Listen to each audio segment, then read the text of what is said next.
Have you ever really stopped to think about what's in a name? Today, we're diving into the incredible story of how one town in India is completely reshaping its identity just by changing its name. And believe me, it's a story that ties together centuries of history with a bold vision for the future. So let's get right to it. Here is the big news. The town of Fatehabad is on the verge of becoming Sindoorpuram. Now, this isn't just some small tweak. We're talking about replacing a name that's been on the map for more than 350 years. And this isn't just talk. This thing has some serious momentum. Back on June 25, 2025, the local district council, the Agra District Panchayat, gave it a unanimous thumbs up. All that's left is the final green light from the state government to make it official. But why? I mean, why go through all this trouble to change a name that's been around for literally centuries? Well, the official reasoning really gets to the heart of this entire story. The chairperson of the Zila Panchayat, Manju Bhadoria, puts it very directly. The argument is that the current name is a symbol of slavery, a holdover from a past era of rule. The goal here is to switch to a name that, they feel, truly reflects India's own cultural heritage and pride. And get this symbolic change goes even deeper than just the town's name. A local area that's been called Badshahi Bagh, which means Royal Garden, is also set to be renamed Brahmapuram.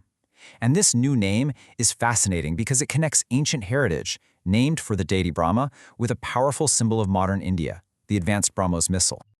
Okay, so to really wrap our heads around this, we need to know not just why this is all happening, but where. So let's pinpoint this town on the map, and we'll anchor it to a city the whole world knows, Agra, home of the magnificent Taj Mahal.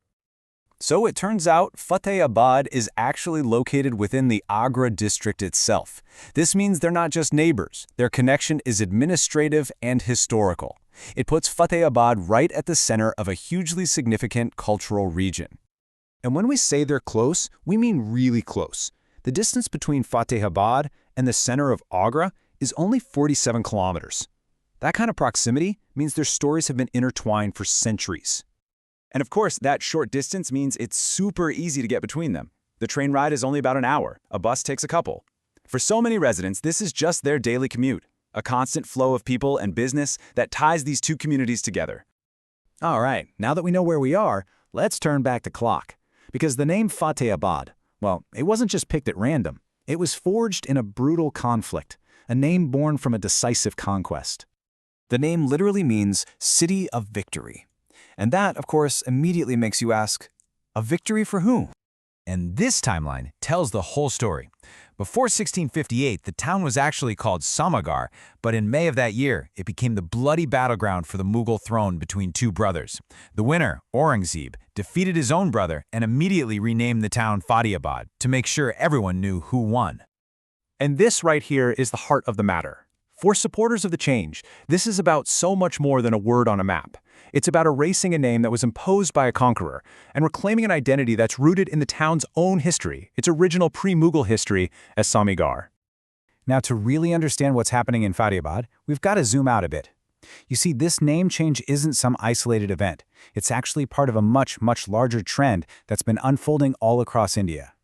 You see this same three-step process playing out in many different places. First, a name from the Mughal or colonial eras is identified. Second, a proposal is made to replace it with a name that reflects local heritage. And third, the whole move is justified as a way to, as supporters say, reclaim a national identity. So, why does all this matter so much? Well, it's about identity, absolutely, but it's also about the future. This is all happening in a region that's being physically transformed by massive new projects, like the Agra-Lucknow Expressway. The thinking is that a new name can go hand in hand with new investment and economic growth. Which brings us right back to where we started. What's really in a name? In this case, it seems the answer is everything. It's history, its identity, and it's the story that a community wants to write for itself as it builds a bridge from its past to its future.